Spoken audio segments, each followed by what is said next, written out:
வணக்கம். Veranda ஐஏஎஸ்ஸின் current affairs வழிகாட்டியாக உங்கள் ஃபாத்திமா பாபு. இந்த வீடியோல ஏப்ரல் 3rd வீக்கோட கரண்ட் அஃபேர்ஸ்ல இருந்து வரப்போற 2026 டிஎன்பிஎஸ்சி குரூப் 1 எக்ஸாம்ல கண்டிப்பா கேட்கறதுக்கு சான்ஸ் இருக்கிற முக்கியமான சில நியூஸை ப்ரீவியஸ் இயர் கொஸ்டின் அனாலிசிஸோட பார்க்க போறோம். வாங்க பார்க்கலாம். 1975 ஏப்ரல் 19 இந்தியாவின் முதல் செயற்கைக்கோள் ஆரியபட்டா விண்ணில் ஏவப்பட்ட நாள். ஸோ 2026 ஏப்ரல் 19 அன்னைக்கு தினமணி நியூஸ் பேப்பர்ல வந்த எடிட்டோரியல் இந்தியாவின் விண்வெளி பயணத்தின் ஆரம்ப கட்டத்தை நினைவூட்டுகிறது. அப்போது சோவியத் ஒன்றியத்தின் உதவியுடன் தொடங்கிய இந்த முயற்சி இன்று உலகின் முன்னணி விண்வெளி சக்திகளில் ஒன்றாக இந்தியாவை உயர்த்தியுள்ளது. இஸ்ரோ இன்று செல்ஃப் ரிலையன்ட் ஆர்கனைசேஷனாக மட்டுமல்லாமல் கமர்ஷியல் லான்ச் சர்வீசஸ் வழங்கும் அளவுக்கு வளர்ந்துள்ளது. இந்த பயணம் ஒரு விஞ்ஞான சாதனை மட்டுமல்ல, அது இந்தியாவின் டெக்னாலஜிக்கல் சாவரனிட்டியை வெளிப்படுத்தும் ஒரு தேசிய வளர்ச்சி கதை. ஸோ இந்த டாபிக் பத்தி தான் இந்த வீடியோல டீட்டெயிலா நம்ம பார்க்க போறோம். இப்போ சிலபஸ் ரெலவன்ஸ் பத்தி பார்க்கலாம்.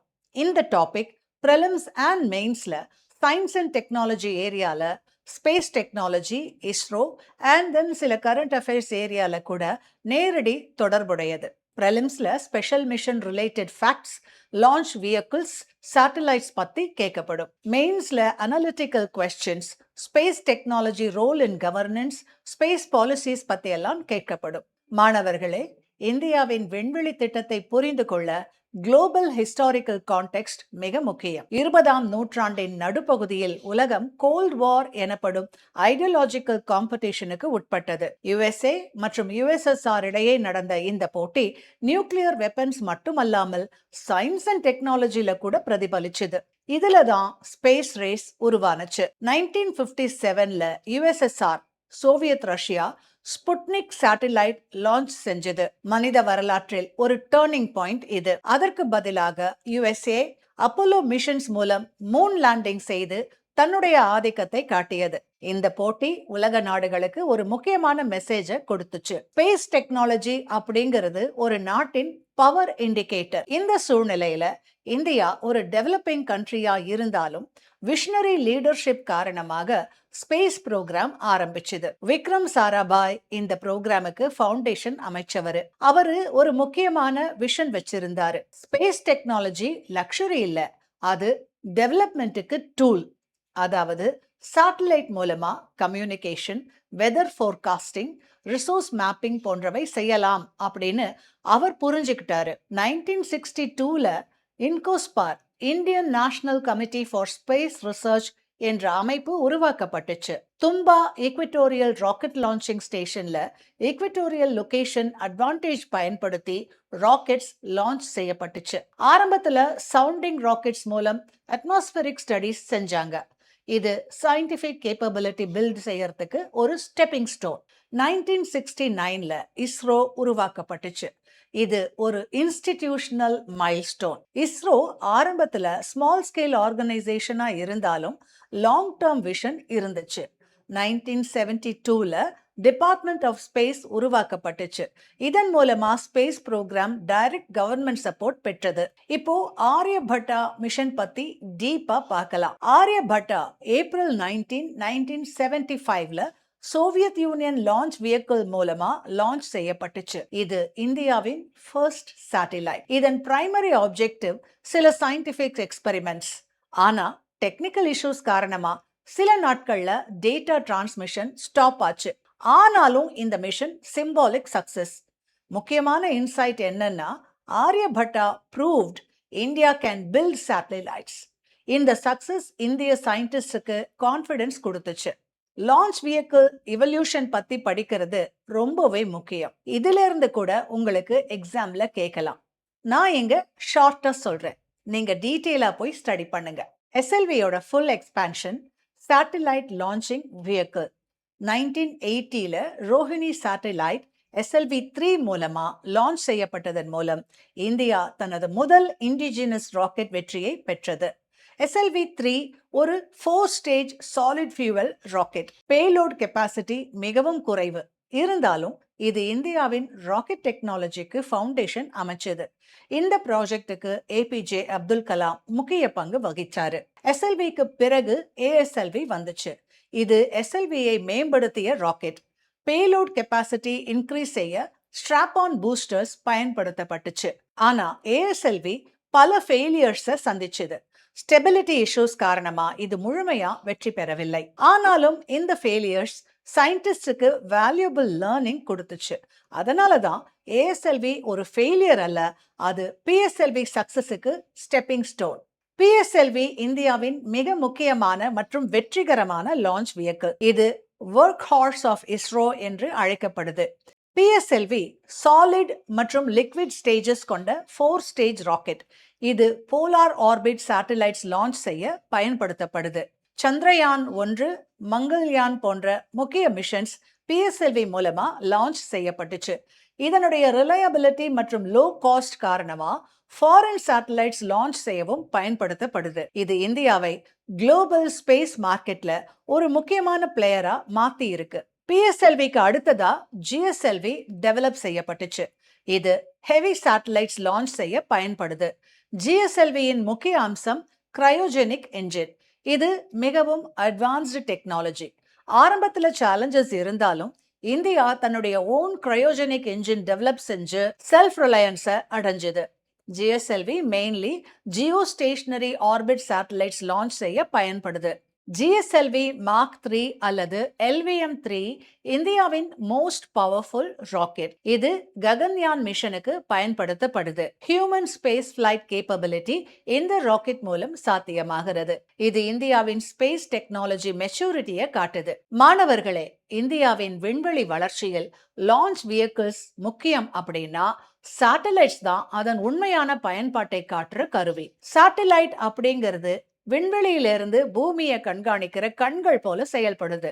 Communication, weather forecasting, agriculture, navigation போன்ற அனைத்து துறைகளிலும் சேட்டலைட்ஸ் முக்கிய பங்கு வகிக்கின்றன.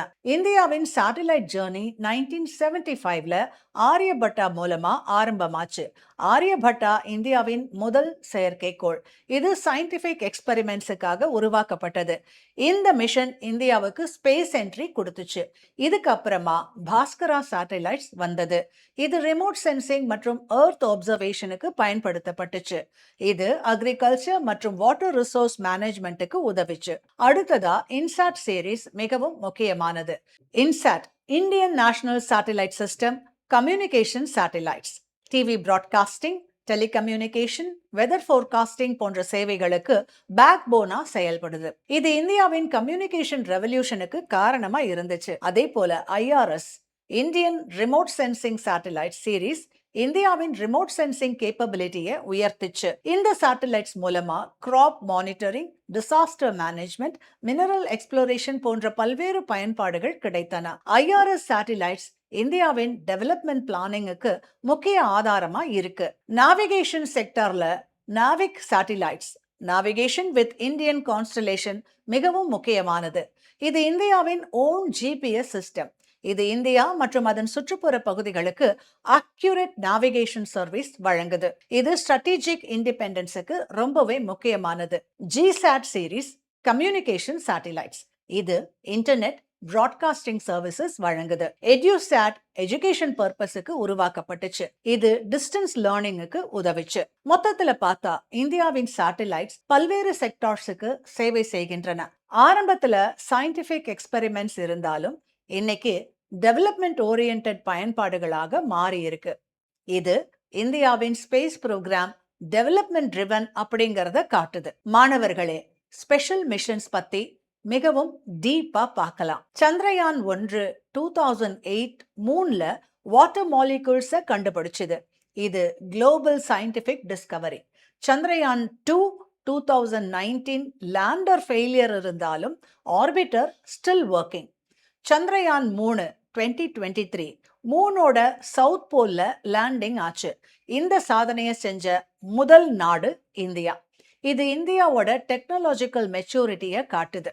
மார்ஸ் ஆர்பிட்டர் மிஷன் மங்கள்யான் 2013 மிகவும் யூனிக். ஃபர்ஸ்ட் அட்டெம்ப்ட்லேயே மார்ஸ் ஆர்பிட் சென்றது. Low cost mission. ஆனாலும் ஹை இம்பாக்ட். இது இந்தியாவுடைய efficiency model. Aditya L1 mission sun ஸ்டடிக்கு டெடிகேட்டடான மிஷன். இது சோலார் விண்ட் அண்ட் அதர் ஸ்டடீஸுக்கு உதவும். ககன்யான் மிஷன் இந்தியாவின் ஹியூமன் ஸ்பேஸ் ஃபிளைட் ப்ரோக்ராம். இதன் மூலமா இந்தியன் அஸ்ட்ரோநாட்ஸை ஸ்பேஸுக்கு அனுப்ப திட்டமிடப்பட்டுள்ளது. Crew module, life support systems related development இப்போ நடக்குது. இந்த மிஷன் 2027ல லான்ச் ஆகிறதுக்கு வாய்ப்பு இருக்கு. இது மட்டும் இல்லாம இந்தியா எதிர்காலத்துல தனக்குன்னு தனி ஸ்பேஸ் ஸ்டேஷன் உருவாக்க திட்டம் வச்சிருக்காங்க. இப்போ ஃபைனலா ரீசன்ட் ரிஃபார்ம்ஸ் பத்தி பார்க்கலாம். இந்தியாவின் விண்வெளி துறையில ஒரு மிகப்பெரிய மாற்றத்தை ஏற்படுத்தின பாலிசி தான் இந்தியன் ஸ்பேஸ் பாலிசி 2023. இதுக்கு முன்னாடி ஸ்பேஸ் செக்டார் முழுசுமே அரசு கட்டுப்பாட்டுல இருந்துச்சு. ஆனா குளோபல் ஸ்பேஸ் எக்கானமி வளர்ச்சி மற்றும் பிரைவேட் செக்டார் ரோல் அதிகரிச்சதை கருத்துல கொண்டு இந்தியா தனது ஸ்பேஸ் பாலிசியை புதுப்பிச்சுது. இந்த புதிய பாலிசியின் முக்கிய நோக்கம் ஸ்பேஸ் செக்டாரை ஓபன் பண்ணி பிரைவேட் கம்பெனிஸ், ஸ்டார்ட் அப்ஸ் ஆகியவற்றை இதுல ஈடுபடுத்துறது. இந்த பாலிசியில முக்கியமான புதிய அமைப்புகள் அறிமுகப்படுத்தப்பட்டுள்ளன. In space, Indian national space promotion and authorisation centre, private செக்டாருக்கு லைசன்ஸ் வழங்குற மற்றும் ரெகுலேஷன் செய்யற பாடி.